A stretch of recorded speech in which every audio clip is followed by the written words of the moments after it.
অর্ধেক টাকায় বন্যার্তদের ঘর বানিয়েও বাকি টাকা ফেরত দেওয়ায় প্রশংসায় ভাসছেন সেনাবাহিনী। গত বছরের অগস্টে দেশের দক্ষিণ পূর্বাঞ্চলের বন্যায় ক্ষতিগ্রস্তদের জন্য বিশেষ আবাসন প্রকল্পে বরাদ্দকৃত অর্থের অর্ধেকেরও কম খরচে ঘর নির্মাণ করেছে বাংলাদেশ সেনাবাহিনী। এমন অনন্য দৃষ্টান্ত স্থাপনের জন্য সেনাবাহিনীর ভূয়সী প্রশংসা করেছেন প্রধান উপদেষ্টা অধ্যাপক ডক্টর মোহাম্মদ ইউনূস। তবে শুধু মোহাম্মদ ইউনূস নয়, সেনাবাহিনীর এমন সততা দেখে প্রশংসা করেছে দেশবাসীও। দেশবাসী বলছে, এভাবে কাজ করলে দেশ দ্রুতই উন্নতির দিকে যাবে। বুধবার তেজগাঁওয়ে প্রধান উপদেষ্টার কার্যালয়ে এসব ঘরের চাবি বিতরণ অনুষ্ঠানে দেওয়া বক্তব্যে সেনাবাহিনীর প্রশংসা করেন প্রধান উপদেষ্টা। অনুষ্ঠানে ভার্চুয়ালি যুক্ত হন তিনি। অনুষ্ঠানে স্থানীয় প্রশাসনের মাধ্যমে বন্যায় ক্ষতিগ্রস্ত ৩০০টি পরিবারের সদস্যদের হাতে ঘরের চাবি তুলে দেওয়া হয়। অনুষ্ঠানে সেনাবাহিনী প্রধান জেনারেল ওয়াকারুজ্জামান সহ সরকারের শীর্ষ কর্মকর্তারা উপস্থিত ছিলেন।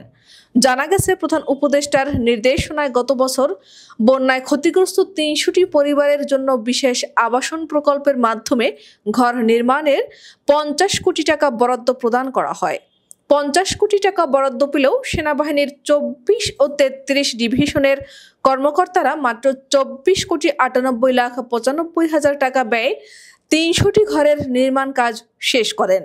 এসব ঘরের মধ্যে ফেনী জেলায় ১১০টি, নোয়াখালী জেলায় ৯০টি, কুমিল্লা জেলায় ৭০টি ও চট্টগ্রাম জেলায় ৩০টি ঘর বরাদ্দ প্রদান করা হয়। বরাদ্দের অর্ধেক টাকা কাজ শেষ করার জন্য সেনাবাহিনীর ভূয়সী প্রশংসা করেন প্রধান উপদেষ্টা।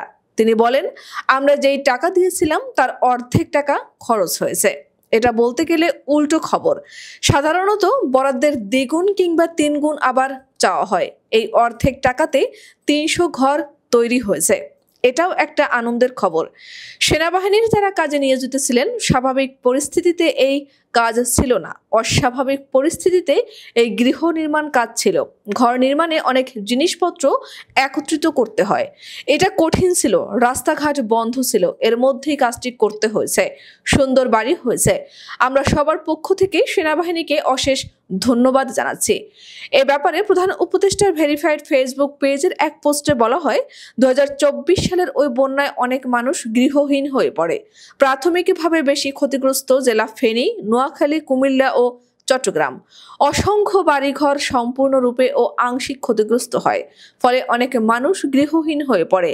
যেসব পরিবারের বাড়ি সম্পূর্ণরূপে ক্ষতিগ্রস্ত হয়েছে, অর্থাৎ যাদের ঘর নির্মাণের সামর্থ্য নেই, এরকম ৩০০টি পরিবারকে সরকারের পক্ষ থেকে ঘর পুনর্নির্মাণ করে দেওয়ার নির্দেশনা প্রদান করা হয়।